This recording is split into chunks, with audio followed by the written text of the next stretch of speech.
যদি আমরা এই সত্যে বিশ্বাস করি তাহলে বাংলাদেশে কোনো সমস্যা থাকতে পারে, আমি সেটা মনে করি। কেন মনে করি না? দেখুন, বাংলাদেশ সৃষ্টি হয়েছিল দুটি আদর্শের ভিত্তিতে। প্রথম আদর্শ ছিল গণতন্ত্র। আমরা উপলব্ধি করেছিলাম যে পাকিস্তানের অবকাঠামোর ভিতরে কোনোদিন গণতন্ত্র হতে পারে। আজকে 54 বছর পরে এসেও সেই সত্য কিন্তু পুনরায় প্রমাণিত হচ্ছে। দুই, আমরা বিশ্বাস করেছিলাম যে তৎকালীন এখনকার বাংলাদেশ, তৎকালীন পূর্ব পাকিস্তান, সেখানে 12 কোটির মতো জনসংখ্যা ছিল তখন, আজকে 18 কোটি, বা তখন 7 কোটির মতো মানুষ ছিল, আজকে 18 কোটি। সেই মানুষের মধ্যে যে অর্থনৈতিক ভেদাভেদ, সেই অর্থনৈতিক ভেদাভেদ দূর করতে, দরিদ্র, সুবিধা বঞ্চিত, নির্যাতিত মানুষের অধিকার প্রতিষ্ঠা করতে হবে, সেটা ছিল দ্বিতীয় কারণ যে কারণে বাংলাদেশ। কাজে আজকে আমরা যদি সেই দুই আদর্শ, গণতন্ত্র এবং অর্থনৈতিক সাম্য, সেই দুই আদর্শে ফিরে আসতে পারি, তাহলে আমি বিশ্বাস করি বাংলাদেশের কোনো ভেদাভেদ থাকতে পারে না। আজকে যে বিষয়টি এই সময়ে গুরুত্বপূর্ণ হয়ে দাঁড়িয়েছে, আপনারা বিগত কয়েকদিনে বাংলাদেশে যে ঘটনা প্রবাহ দেখেছেন, আমি সে সম্বন্ধে কিছু বলার ভাষা আমার জানা নেই। আমার বলার ভাষা জানা নেই এই কারণে যে আমি সেই ঘটনার নিন্দা করতে পারি, সেই ঘটনার ব্যাখ্যা দিতে পারি, সেই ঘটনার যে অযৌক্তিকতা সেটা যুক্তি দিয়ে প্রমাণ করতে পারি, কিন্তু আমি সে করতে পারি।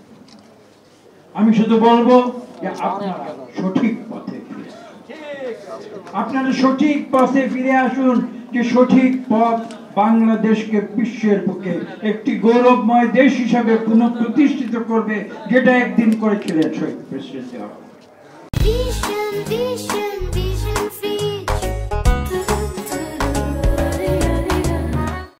আজকে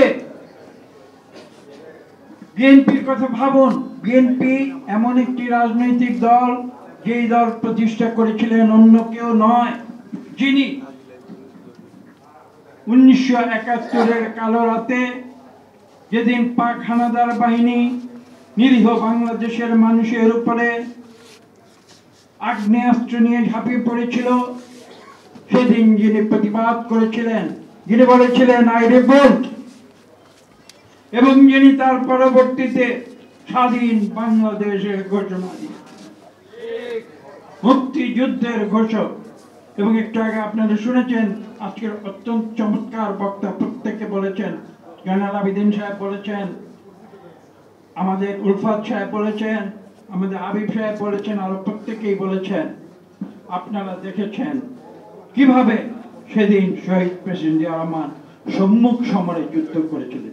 তিনি তো ঘোষণা দিয়ে সীমান্ত অতিক্রম করে কলকাতার সুযোগ সুবিধা আরামে থাকতে পারতেন, তিনি কি দেখেছিলেন?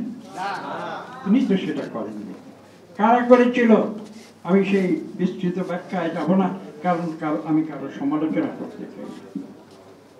শহীদ প্রেসিডেন্ট জিয়া রহমান শুধু সম্মুখ সমরে যুদ্ধ করেননি, তিনি যে জেড ফোর্সের নেতৃত্ব দিয়েছিলেন, সেই যুদ্ধে জয় লাভ করে বীরের বেশে বাংলাদেশে ফিরে এসেছিলেন।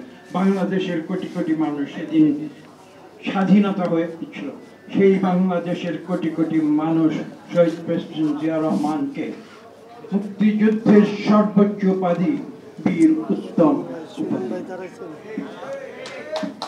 কাজে আজকে যারা বড় বড় কথা বলে, তাদেরকে স্বাধীনতার যুদ্ধের ইতিহাস আবার নতুন করে পড়বার জন্য আমি তাদের একান্ত অনুরোধ করি।